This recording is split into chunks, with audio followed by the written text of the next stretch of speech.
Maybe you'll learn your place isn't making decisions. It's following orders. That is what Dr. Whitfield said 47 minutes before everything changed.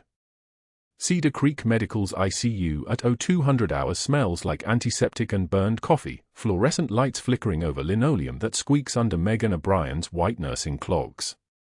She's been Katie Sullivan, travel nurse from Atlanta, for 3 years here, charting vitals with mechanical precision, her hands too steady for someone who's supposedly only done civilian medicine, a slight limp in her left leg she never explains to anyone who asks. In her locker, tucked behind her spare scrubs and a hardcover novel she never reads, a pair of worn combat boots caked with desert sand that she touches each shift before locking them away. She's monitoring the medical supply chain, tracking irregular shipments of fentanyl and surgical equipment that disappear from inventory logs, her nursing job the perfect cover for naval intelligence. 3 years of watching. 3 years of documenting. 3 years of being no one. Dr. Whitfield breezes through the ICU on evening rounds in his pressed white coat, his voice like a tank idling in a garage, loud and purposeful and impossible to ignore. He barely glances at Megan, speaking to the resident instead. Night shift nurses are interchangeable. This one's no different. Megan's jaw tightens imperceptibly, but she continues charting, her pen moving across the tablet with the same steady hand that once held a 6-year-old's arm during a firefight in Kandahar. Whitfield laughs at his own observation, the sound hollow and superior, and moves on without waiting for a response. She doesn't flinch. She doesn't blink. She charts the next patient's blood pressure, 118/72, stable. The night shift is routine until 02:47 hours, when the trauma alert sounds, a voice crackling through the overhead speakers with the urgency of someone reading a grocery list. Trauma alert. Gunshot wound to chest. Coding on arrival. ETA 2 minutes. Megan's hands move on their own. 14 years of SEAL team training means muscle memory is a religion, and her muscles pray. She moves to the trauma bay, the one with the stainless steel table and the overhead light that casts everything in a surgical white, unforgiving and absolute. Behind her, 2 residents scramble to pull open the crash cart. A respiratory therapist checks the ventilator. The team assembles like an organism with a single purpose. Dr. Whitfield happens to be in-house for a consult on the 3rd floor. He takes the stairs instead of waiting for the elevator. Megan hears the boom of his footsteps on the landing above, then the metal door slamming open. He spots her prepping the trauma bay with the efficiency of someone who's done this under mortar fire, and his expression shifts from routine to something sharper, more territorial. Stay out of the way, Sullivan. We have real professionals for this. The ambulance arrives 90 seconds later. The doors burst open with the violence of an emergency, and the paramedics roll the stretcher in with the coordinated chaos of people who've done this 100 times. A male patient, mid-30s, chest wound from a .40 caliber round, entry wound below the sternum, no exit wound visible. CPR in progress. Blood everywhere, on the paramedic's gloves, on the stretcher, on the floor in a trail like a dark question mark. They transfer him to the trauma table, and Megan sees the combat boots first. They're desert tan, still dusty from some place that doesn't exist on American maps. The sand in the laces is packed tight, the sole worn thin at the heel from years of patrol marches. She would recognize those boots in the dark. She would recognize them if they were burned. She would recognize them if they were buried. Then they cut away his shirt. The birthmark is on his left shoulder, a crescent moon shape, perfectly symmetrical, exactly where she remembers it. Her breathing stops. Not her hands. Her hands are still moving, still efficient, still exactly where they need to be.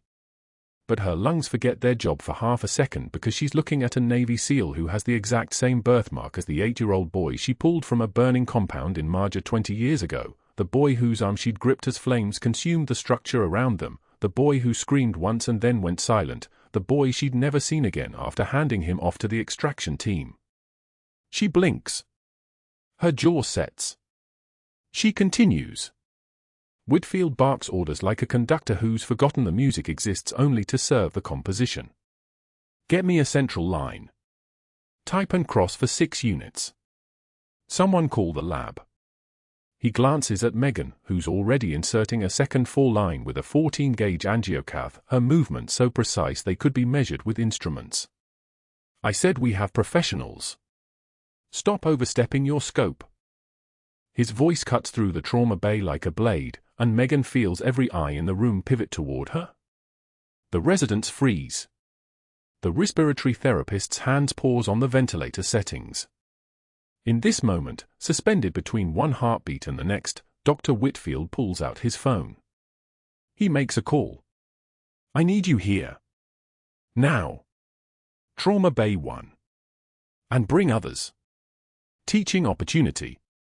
He hangs up without waiting for a response. He is a man accustomed to obedience, to the kind of power that comes from controlling who gets to practice medicine and who doesn't. Megan knows this type of authority. She served under better men who wielded less of it. 8 minutes pass. The patient's blood pressure is 90/50 and falling. The room needs someone to take control, but Whitfield is pacing now, checking his watch with the precision of a man who measures his importance in seconds. The doors open and doctors begin arriving. 1, 2, 3, 4, 5. They file in like an audience gathering for a performance. 6, 7, 8, 9, 10. Exactly 10 physicians in white coats, attending physicians and residents, all of them standing in a semicircle around the trauma table like apostles witnessing something sacred. Whitfield positions himself at the head of the table, and his voice drops into a register that carries institutional weight. This patient is non-viable. Multiple system failure. We'll document the attempted resuscitation, but this is a learning moment for our newer staff. He points at Megan without looking at her. Sullivan, step back. Let the Real professionals handle this. And for the record, your full line was unnecessary and demonstrates a fundamental misunderstanding of protocol. This is what happens when nurses forget their place. The room goes dead silent. Megan can feel the weight of 9 doctors' eyes on her back. She can feel Whitfield's satisfaction like heat from an open flame. The patient's pressure is 60/40 now, the monitor showing a rhythm that belongs to someone already halfway gone. She can save him. She knows how. She's saved worse in worse conditions. But she's Katie Sullivan, travel nurse from Atlanta, not Master Chief Petty Officer Megan O'Brien, and Katie Sullivan does not argue with 10 physicians in her hospital. So she steps back. Her hands fall away from the patient. Her body moves toward the corner of the trauma bay where staff go when they're no longer needed.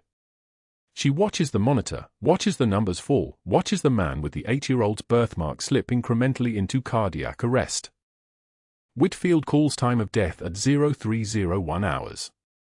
Exactly 14 minutes after arrival. Non-viable injuries, he announces to the room, and the 10 doctors nod in synchronization, a chorus of agreement. Megan's jaw aches from clenching. She doesn't move. She doesn't speak. She watches them file out with the gravity of men who've done important work, who've made important decisions, who've protected the sanctity of their institution from overstepping nurses. An hour later, Whitfield is at the vending machine on the 3rd floor, laughing with the hospitalist. His voice carries down the hallway, unguarded and cruel. Sullivan thought she could manage a complex case. Thought playing hero was her role here. Some people never learn their place. The hospitalist's laugh is weaker, less certain, but Whitfield doesn't seem to notice. Or he doesn't care. Megan is at the nurse's station when the security director approaches her. His voice is apologetic, his posture apologetic, but the message is not. There's been a complaint. We're going to need to escort you out after your shift, and you'll need to schedule a meeting with HR tomorrow regarding some protocol violations. She nods. He slides a written warning across the desk. It cites 3 separate policy violations. Her eyes scan the words, overstepping scope of practice, insubordination, failure to follow direct instruction, and then she signs it with the same mechanical precision she used to insert the fall line. Her signature is neat. Controlled. The signature of someone who has nothing left to lose because she lost it all 20 years ago in Marjah when she had to choose between her cover and her conscience. She returns to charting. The rest of the night shift continues as if nothing happened. Vitals. Medications. Hourly rounds. At 0600 hours, the day shift arrives, and Megan gives report to the incoming nurses with the same professional detachment she's maintained for 3 years. No one asks her about the trauma. No one asks her about the written warning. They've all learned the same lesson that Whitfield taught her 20 years before: the loudest voice in the room always wins, and the quietest person is the one holding it all together. But what none of them knew was that Megan O'Brien had already made her decision in the trauma bay. What none of them understood was that the 8-year-old boy with the crescent moon birthmark had grown into a Navy SEAL who understood what it meant to be saved by someone who wouldn't give up, not in a burning compound and not in a hospital either. What none of them could possibly predict was that the next phone call, the one that would come before the end of the day, would change everything. Because the Navy SEAL hadn't died in that trauma bay.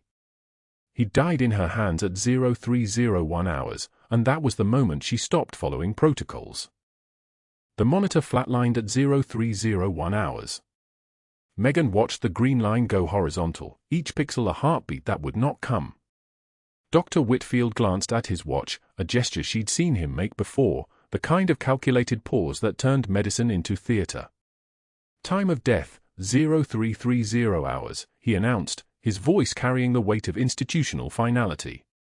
The 10 doctors in the trauma bay, Chief of Medicine Rashad, cardiothoracic surgeon Chen, the 2 trauma attendings, 3 surgical residents, hospitalist Martinez, pulmonologist Kwon, and 2 others whose names Megan had never learned, began stepping back from the bed in an almost choreographed retreat. They didn't look at her. They didn't look at the SEAL. They looked at Whitfield, waiting for permission to leave, and when he nodded, they filed out like mourners from a funeral they'd already forgotten. The silence that followed wasn't peaceful. It was the kind of quiet that comes after a pronouncement, heavy with the weight of paperwork and policy and the careful distance medicine maintains between itself and failure. Megan's hands, still gloved, were trembling, not from grief, but from restraint. Her jaw was clenched so tightly she could taste copper. She stepped back from the bed, peeled off her gloves one finger at a time, and walked to the medication cart where she began documenting with mechanical precision. Time of death, 0330. Cause, non-viable injuries. Cardiac tamponade, hemothorax, probable aortic involvement. The words felt like lies written in medical terminology. She signed off on the death verification form a resident handed her, her signature steady and deliberate, then returned to the hallway where Whitfield's voice was already carrying from the break room, night shift hero complex. She'll chart this up like she could have saved him if we'd just listened. They all do. Dr. Martinez laughed. The sound made Megan's teeth ache. She moved through the rest of her shift on pure muscle memory, checking for lines that didn't need checking, monitoring patients who were already stable, doing the 1,000 small tasks that kept a nurse's hands busy while her mind lived somewhere else. Cedar Creek Medical's ICU hummed with the sounds of machines keeping people alive, the soft whoosh of ventilators, the rhythmic beeping of monitors, the barely audible tick of infusion pumps counting drops. Every sound reminded her that somewhere in this building, in a locked trauma bay, the SEAL's body waited for transport. At 0355 hours, Megan passed the closed door again. She could see through the small window, the white sheet, the arm visible at the edge, still bearing the 4 catheters she'd placed herself. The monitor in that room was still connected, its screen visible from the hallway. Flat line. Just a long green line stretching across black, the visual representation of nothing. But that wasn't the worst part. That wasn't what made her stop walking and stand motionless in the corridor at 0357 hours, one hand pressed against the wall, her combat boots, the worn pair she kept in her locker, laces still caked with desert sand from another lifetime, suddenly heavier in her scrub pocket than they'd ever been. The worst part was the chart.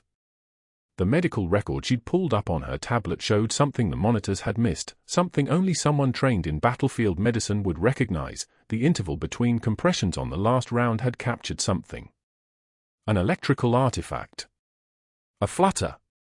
A microsecond's worth of evidence that the seal's heart hadn't gone entirely silent. It was the kind of signal you could interpret a dozen different ways, the kind that died in the interval between 1 second and the next, barely visible on any screen. Most people wouldn't have seen it. Most people would have accepted Whitfield's pronouncement because he had the authority to make it stick.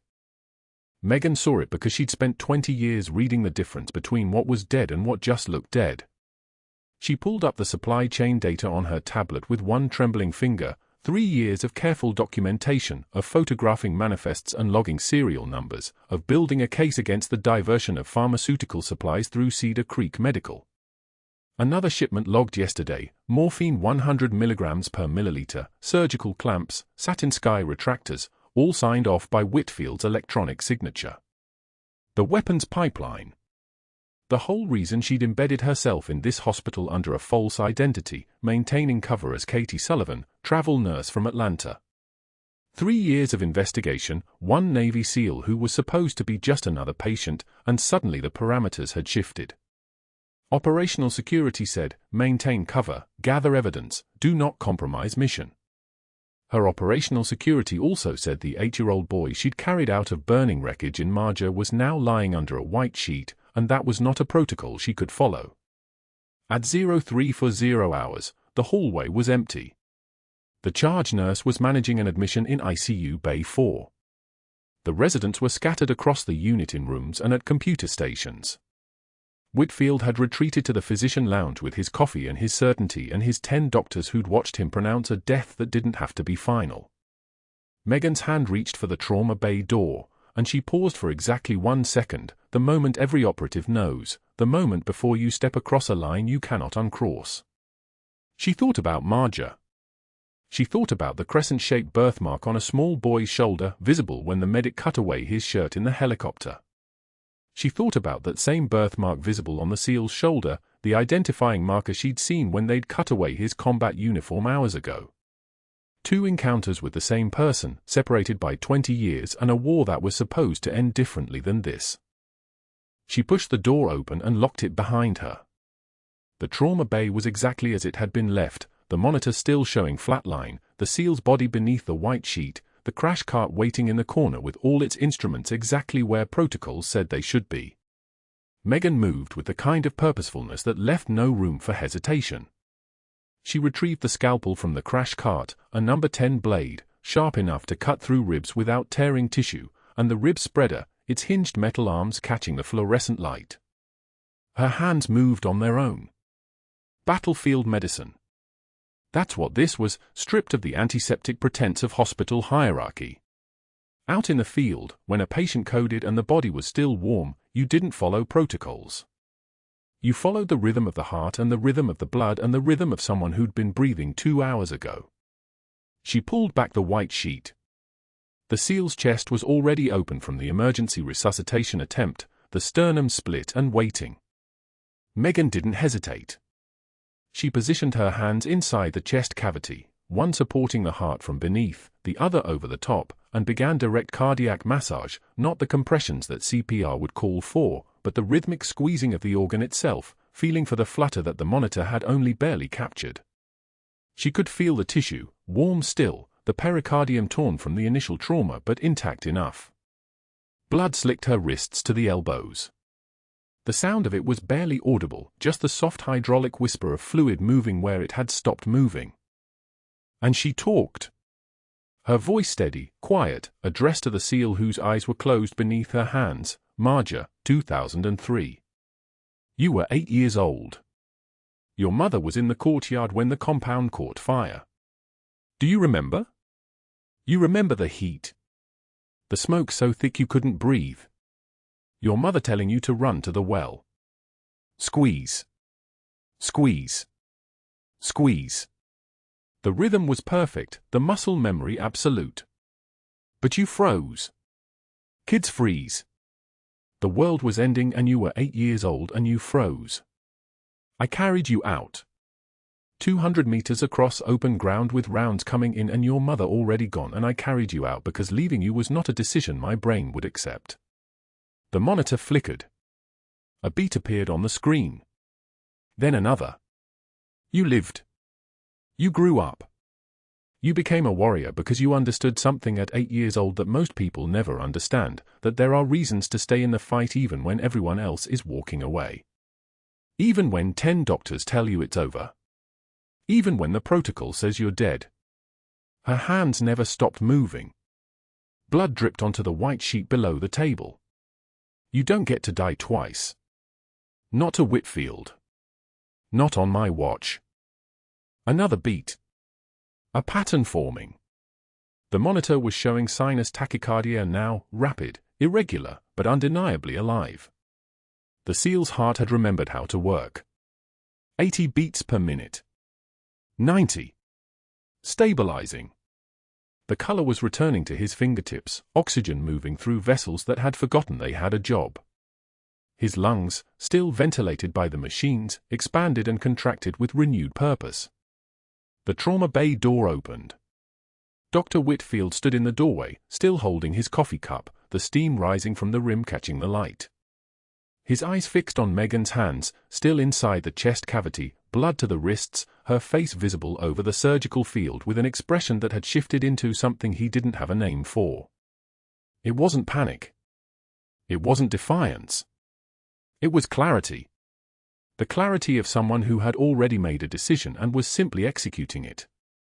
He understood immediately what she had done. Direct cardiac massage. Open chest resuscitation. Without physician supervision. Without protocol authorization. Without any of the bureaucratic permissions that made her position in this hospital defensible. Every rule in his arsenal had just been violated by a night nurse who was supposed to accept written warnings and quietly fade into the background. The monitor showed steady sinus tachycardia. 122 beats per minute. Climbing. Normalizing. Step back, Whitfield said quietly. Megan didn't look up. No.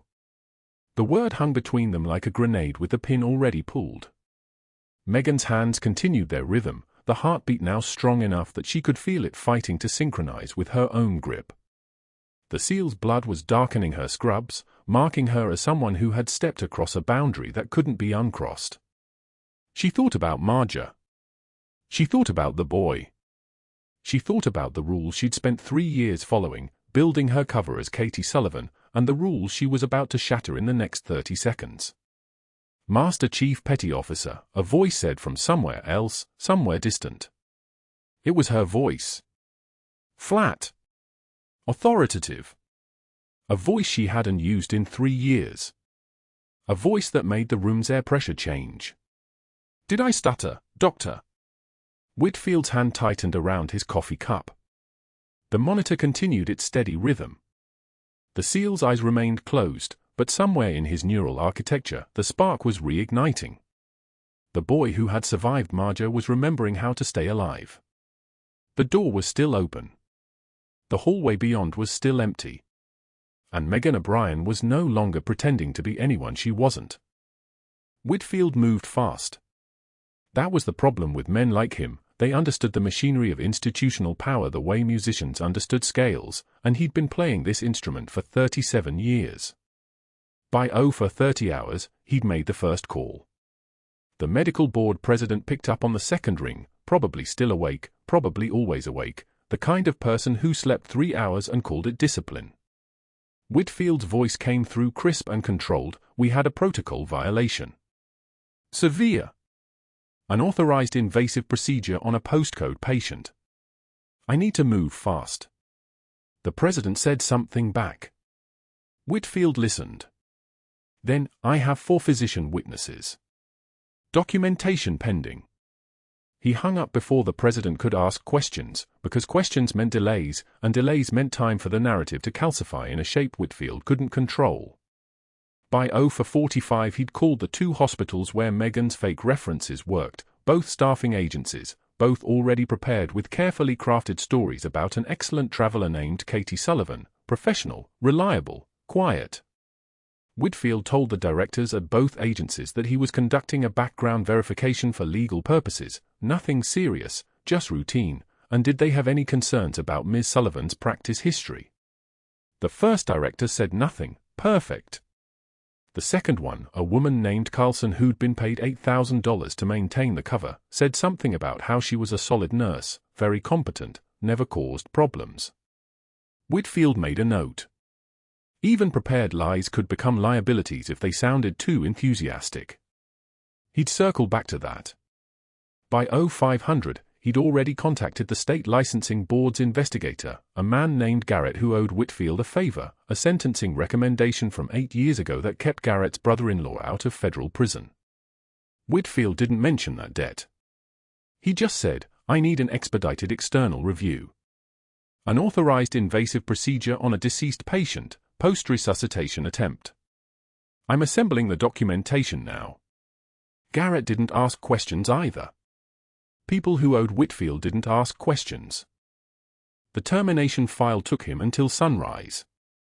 6 policy violations, each one footnoted with precision: failure to follow the chain of command, unauthorized use of hospital equipment, performing procedures outside her scope of practice, violation of the attending physician's explicit directive, endangering a patient by continuing resuscitation on a non-viable candidate, and falsifying the postcode documentation by initiating treatment after time of death had been called.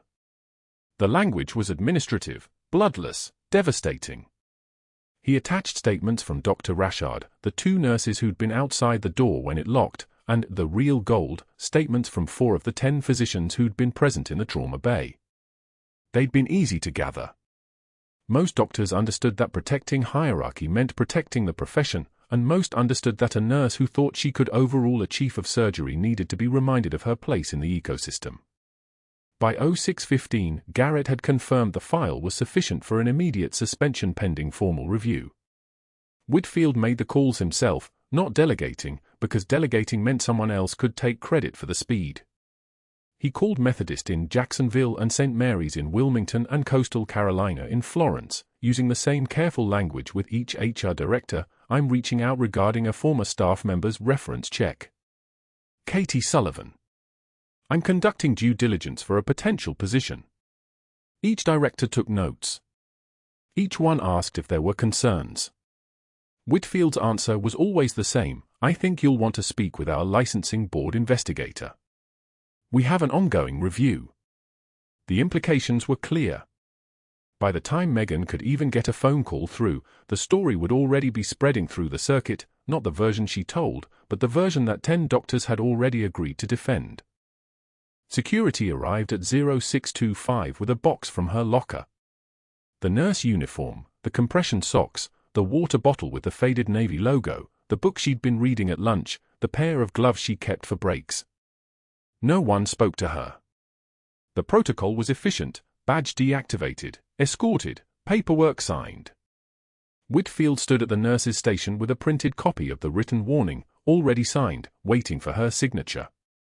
The paper was warm from the printer. His pen was a gold cross, expensive, the kind that announced itself. She read the document without moving her jaw, without the tremor in her hands that would have given him the satisfaction of seeing her crack. The language was perfect, clinical, airtight, the grammar flawless. She signed it with the same pen he offered, maintaining the submission, and he watched her eyes as she returned it. He was looking for rage. He was looking for desperation. He found neither. Just a flat, measuring gaze that moved from his face to his hands and then away, as if she'd already determined he wasn't worth the metabolic cost of anger. The parking garage was empty. 6 in the morning, and the concrete space was vast and echoing, fluorescent lights casting everything in the pallid color of underwater ruins. Her car was where she'd left it 12 hours earlier, a 2008 Civic painted that particular shade of gray that meant it would never draw attention. She got in. Closed the door. Sat with her hands on the steering wheel, the kind of stillness that came from military training, from learning to breathe in confined spaces, from understanding that panic was a luxury that got people killed. She turned the key. Nothing. Turned it again. The battery was dead, completely dead, no click, no response, just the silence that followed absolute failure. She pressed her forehead against the steering wheel and let the weight of it settle there. 3 years. 3 years of maintaining Katie Sullivan's persona, of documenting the weapon smuggling ring that Whitfield had been operating through Cedar Creek's medical supply chain, the cardiac monitors being shipped with embedded tracking devices that cost $800 each and sold for $4,200 on the gray market, the 4 pumps with serial numbers that never made it to the hospital systems, the pharmaceutical shipments that arrived in quantities that didn't match hospital orders. She'd photographed every deviation, every discrepancy, every signature that didn't match the paperwork. She'd been 72 days away from having enough documentation to brief the FBI contact she'd been coordinating with since month 4, and Whitfield had dismantled her entire intelligence operation because she couldn't let a boy die twice. The weapon she'd used to solve it, the direct cardiac massage, the very thing that had required her to drop the mask entirely, was the same weapon that had destroyed the mission. Her trunk held the boots. She'd carried them since 2003, the left sole worn through on one corner from 20 years of marching, the laces rotted to threads, the canvas stained with dust from every desert she'd worked in. They were heavier now than they had been that morning, heavier than they should have been for leather and rubber and memory. Heavier than anything else she was carrying. The parking garage lights buzzed overhead, that fluorescent hum that meant power but no warmth, electricity without light, existence without life. She sat in the silence and didn't move. Her phone buzzed somewhere in the box, probably the bureau checking in, probably wondering where the next documentation package was, probably not yet understanding that Master Chief Petty Officer Megan O'Brien had just become unemployable and the weapons ring that had killed 47 people in 3 states was about to vanish into the institutional fog. The battery was dead. The mission was dead. The identity was dead. And in the trunk, the boots waited for someone to wear them again. The rotor wash alarm screamed at 1,100 hours, a sound like thunder being born in the concrete and steel. The hospital's intercom crackled, dead serious, inbound medevac. Helipad. All personnel clear. Megan was in her apartment by then, 7 miles away, sitting on a kitchen chair in scrubs that still carried the smell of antiseptic and something else, something that lived under her skin now. The combat boot sat on the table in front of her, laces still caked with Savannah clay from the parking garage. The UH-60 Black Hawk descended through the morning heat, its rotors cutting the air into pieces. The skids touched the helipad pad with precision, the kind of landing that comes from pilots who've set down in deserts and mountains and places where mistakes meant caskets coming home. The bird shut down. 4 operators in full kit exited, their movement synchronized like a single organism split into pieces. No stretcher. No patient. They walked toward the hospital entrance with the bearing of men who didn't ask permission, and their boots hit the lobby tile in perfect cadence, left, right, each step a statement. The hospital security director was a retired Marine gunnery sergeant named Collins, 54 years old with a jaw like a granite outcrop and eyes that had seen 2 tours before September 11th made his age meaningless. He looked up from his desk as the operators approached, and something shifted in his posture, a recognition that lives in bone memory and muscle, the way a hunting dog knows the sound of a gun being loaded. The lead operator, broad-shouldered with a scar that split his left eyebrow, spoke with the kind of voice that came from commanding people in places where command meant the difference between breathing and not breathing. "We're here for Master Chief." Collins came to his feet like someone had used his spine as a lever. "Master Chief who?" The operator checked his tablet, though everyone in that lobby would remember later that he didn't actually need to check anything. "Master Chief Petty Officer Megan O'Brien." The security director's face changed the way a landscape changes when lightning hits, sudden, complete, transformative. His eyes widened, and he straightened into a posture that had nothing to do with his job at Cedar Creek Medical and everything to do with what he'd been before his knees gave out and his military career ended. He turned to his staff. "Find her. Now. Check every floor, every office, every break room. Move." Word spread through the hospital like electricity through copper. It moved through the ICU first, the nurses texting colleagues, doctors pausing at computer stations, receptionists leaning across desks to whisper. By the time anyone official knew what was happening, 43 people had heard that military personnel were in the lobby asking for someone by name, and in that silence before confirmation comes, people's minds do the work that truth hasn't caught up with yet. Dr. Whitfield was in his office on the 4th floor, reviewing the termination documentation for Katie Sullivan, 6 policy violations neatly listed, for physician signatures stacked like playing cards, when his secretary knocked and told him there were military personnel in the lobby. He felt a small irritation, the kind that comes from being interrupted during paperwork that proves you were right. He took the elevator down, expecting to dismiss some overreaction, some nurse's family member who didn't understand that protocol existed for reasons. What he found was a 2-star rear admiral in dress blue standing in the main lobby with 4 armed operators, and a crowd that had grown to something approaching a small assembly. Doctors in white coats, nurses in scrubs, cleaning staff leaning on mop handles, visitors with phones already out. The energy in the space had changed. The air pressure itself felt different. The Admiral turned as Whitfield approached, and his eyes were the color of a winter ocean, the kind that kills people who underestimate it. "I'm looking for Master Chief Petty Officer Megan O'Brien." Whitfield's mind did a calculation that took maybe 3 seconds. "There's no one here by that name. I terminated a nurse named Katie Sullivan this morning for gross negligence and protocol violations." The Admiral's expression didn't shift. "Katie Sullivan is a cover identity.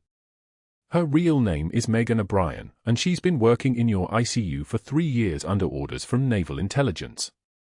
Collins stepped forward from his position near the desk, his bearing unmistakable, the kind of stance that comes from standing watch on flight decks. "Sir, what's her rank and unit?" The Admiral raised his voice so the growing crowd could hear every word. "Master Chief Petty Officer, Naval Special Warfare Command.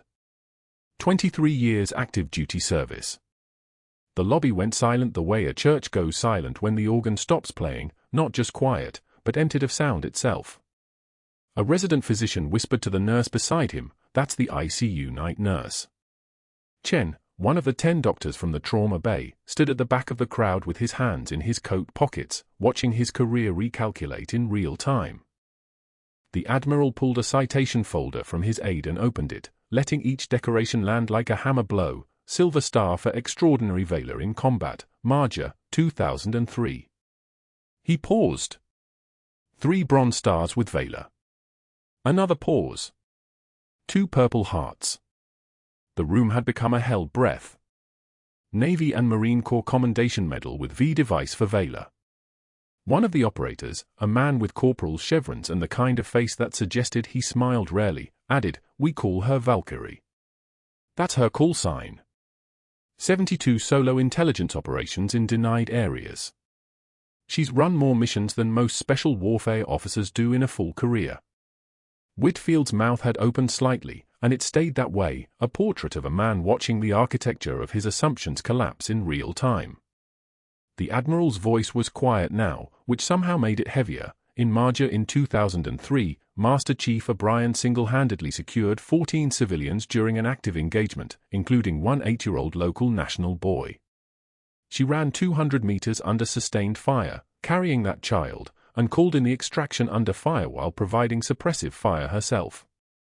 The room held that information the way lungs hold oxygen, taking it in, processing it, understanding that the woman they'd seen pushing for stands and charting on computers had walked through things that most people couldn't survive thinking about. And then the ICU bay doors opened. The SEAL came through in a wheelchair, his left arm in a sling, his chest wrapped under the hospital gown, his face still pale from the blood loss and the drugs and the fact that 48 hours ago doctors had already called time of death on him. A nurse pushed the wheelchair, young, terrified to be part of this, her hands shaking slightly on the handles. The 4-pole trailed beside them like a mechanical shadow. The SEAL's voice was still weak, still rough from the tube they'd had in his throat, but it carried. "The Master Chief pulled me out of Marjah when I was 8 years old. I remember her hands, they were steady, and she didn't cry, and she didn't stop moving until I was safe." He looked directly at Whitfield, and his eyes held the kind of focus that only combat veterans could manufacture. "Last night she pulled me back from the other side the same way. Her hands were steady. She didn't stop. That's what she does. She doesn't quit. She doesn't give up. And she doesn't ask permission from people who've never walked the ground she's walked." The silence lasted exactly 10 full seconds, time enough for Whitfield's face to cycle through confusion, then recognition, then the kind of terror that comes when you understand that you've been conducting symphony while standing on a stage with a god of war. The Admiral folded the citation carefully and nodded to Collins. Master Chief O'Brien's civilian cover is terminated effective immediately. She's being restored to active duty status pending her recall to Naval Special Warfare Command. I assume you have no further objections to her employment record. It wasn't a question. Whitfield's mouth closed. His hands had begun to shake slightly, and he folded them against his chest, trying to contain something that had already escaped containment. The operators moved toward the seal with practiced efficiency, one of them relieving the nurse of the wheelchair handles with a nod that suggested gratitude and dismissal in equal measure. As they turned it back toward the ICU, the seal looked over his shoulder, back toward Whitfield, back toward the 10 doctors who'd stood silent in the trauma bay, back toward every assumption anyone had made about the quiet woman in sensible shoes who pushed medications and followed protocol. "She's the reason I'm alive," he said. "Both times." The Admiral's voice cut through the lobby like a blade. "Where is Master Chief O'Brien now?" Whitfield's jaw tightened. He'd practiced this answer 100 times in the 15 minutes since the Black Hawk landed. She was terminated for unauthorized medical procedures. Credential discrepancies. The Admiral's eyes narrowed. Not confused. Not surprised. Interested in how far Whitfield would dig. Credential discrepancies. Whitfield sensed an opening. He'd prepared for this. The references had been fake, the employment history fabricated. He had documentation. He had procedure on his side. Her prior employment couldn't be verified. Nursing references disconnected. I followed protocol for suspected fraud. One of the operators, a man with the bearing of someone who'd cleared rooms for a living, pulled out a tablet. Made a call. Put it on speaker. A voice identified itself as Naval Intelligence. Confirmed that Katie Sullivan's references were official cover accounts. Authorized and maintained by Department of Defense. That any attempt to independently verify or alter those records outside official channels constituted interference with an active operation. Whitfield's face went gray. The operator asked, "Did you attempt to access state licensing databases to flag her credentials?" Whitfield didn't answer fast enough.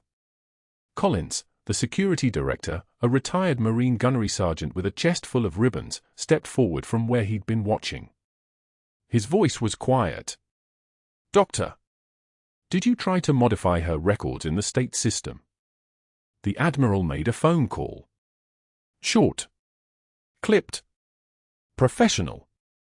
"Yes. I need 2 agents at Cedar Creek Medical. Now." Subject is still on premises. Within 90 seconds the lobby doors swung open and 2 FBI agents walked through, moving with the unhurried precision of people who'd done this 1,000 times. Already investigating. Already had the warrant. Already knew about Whitfield's database access attempts at 0615 hours this morning, flagged by automated federal monitoring the moment his credentials touched the state system. The lead agent approached Whitfield like someone approaching a crime scene. "We need to talk about your access to the state medical licensing database this morning. And about irregularities in pharmaceutical inventory at this facility going back approximately 3 years." Whitfield opened his mouth. Closed it. The agents didn't wait for him to speak. They escorted him to his office, not in handcuffs yet, but the implication was clear enough that his hand started trembling. Staff watched through the glass walls as agents began pulling files from his cabinets. Dr. Chen found his voice, standing in a cluster near the nurse's station. "He told us the patient was non-viable. All 10 of us agreed to call it." The SEAL in the wheelchair, Jonathan Marjah, Navy SEAL Team 3, still weak but conscious, turned his head toward Chen. His voice came out rough from the intubation tube they'd had down his throat. "She didn't agree. She knew what I was worth." By 1400 hours the FBI had Whitfield's records. 3 years of approved pharmaceutical diversions. Kickbacks from a medical supply company that didn't actually exist on any legitimate registry. His panicked attempts to forge Megan's credentials in the state database, flagged automatically by the system's naval intelligence, had been monitoring. By 1600 hours he was walked out in handcuffs. Past the trauma bay where he'd humiliated her. Past the nurse's station where he delivered the written warning. Past every doctor who'd stood silent while she fought to save a life they'd collectively abandoned. The perp walk echoed through Cedar Creek like a gunshot. Evening shift change, dozens of staff watching the man who'd controlled their careers, their schedules, their annual reviews, their professional futures, reduced to a case number and a pair of handcuffs. His medical license revoked that same week. Permanently. The medical board statement was public and brutal: gross negligence, falsification of records, interference with an active federal investigation, criminal conspiracy related to pharmaceutical diversion. His name became what they taught in medical ethics seminars. The cautionary tale. The example of what happens when power goes unchecked and silence becomes complicity. 2 years later, something clicked inside the machinery of the world. Someone spotted him. Savannah Community College, room 14B. Dr. Whitfield, though no one called him that anymore, wouldn't dare, stood in front of a CPR certification class for EMT students, demonstrating chest compressions on a plastic dummy. For minimum wage. The students didn't know his history. Didn't know he used to be chief of surgery at a major hospital. Didn't know that every compression he demonstrated, he'd once ordered someone else to stop doing. One student was on his phone. Another was eating a sandwich. Whitfield pressed down on the dummy's chest, counting compressions nobody was listening to. 30 compressions. 2 rescue breaths. His voice had lost its authority. It was just a voice now. Teaching teenagers who would forget him by next week. The same day. 200 miles away. Naval Station, Norfolk. Dress blue ceremony under Virginia sunshine. Master Chief Petty Officer Megan O'Brien stood at attention as a Vice Admiral pinned her commission promotion insignia, warrant officer to lieutenant, for exceptional service, including an undercover intelligence operation that dismantled a 12-state pharmaceutical smuggling network. The citation listed Marjah. 72 solo missions. 14 lives saved. 3 years of perfect cover blown open to save one. The SEAL she'd pulled from a burning compound and then pulled back from flatline stood beside her in his own dress blues, fully recovered, returned to active duty, his name etched into her service record as the reason she'd ever broken protocol. Jonathan Marjah held a shadow box between them. Inside, mounted on blue velvet, the pair of worn combat boots, caked with desert sand from 2003. A small brass plaque read, "Carried twice. Marjah 2003. Cedar Creek 2024. Someone in the audience asked Megan how she'd managed to stay so composed throughout everything at Cedar Creek. How she'd endured the public humiliation and accepted the termination and driven away in a parking garage knowing her entire operation was collapsing. She reached out and touched the shadow box. The boots inside. The quietest person in the room might be holding it all together. Marjah added, his voice still rough, "She held me together twice. Never said a word about it. Just did the job." The ceremony ended. Photographs. Handshakes. People who finally understood what they'd been standing next to all along. A nurse was never just a nurse. A travel nurse from Atlanta was never from Atlanta. The woman who'd accepted a written warning with a flat expression had been a Master Chief Petty Officer the entire time, carrying classified authority under scrubs and a calm that had come from survival training most people would never know existed. Meanwhile, in room 14B at Savannah Community College, the CPR class ended. Students filed out without taking notes. Whitfield erased the whiteboard. Put the dummy back in its case. Clocked out at minimum wage. Drove home to an apartment, not a house. A life that had become invisible, irrelevant, forgotten. The man who'd once commanded a trauma bay now commanded nothing. The man who'd stood surrounded by 10 doctors agreeing with his judgment now stood alone in a room teaching people who didn't care if he lived or died. The inverse of power is not powerlessness. It's invisibility. And Dr. Whitfield would spend the rest of his life learning the difference. You've watched Megan go from nurse to warrior in real time. Now I want to know, have you ever been underestimated by someone who had no idea who they were standing next to? Drop a comment. Subscribe for more stories about the ones we overlook. And if this story resonated, if you believe people deserve recognition for what they've survived, hit that like button. Because sometimes the bravest warriors don't wear medals until the very end.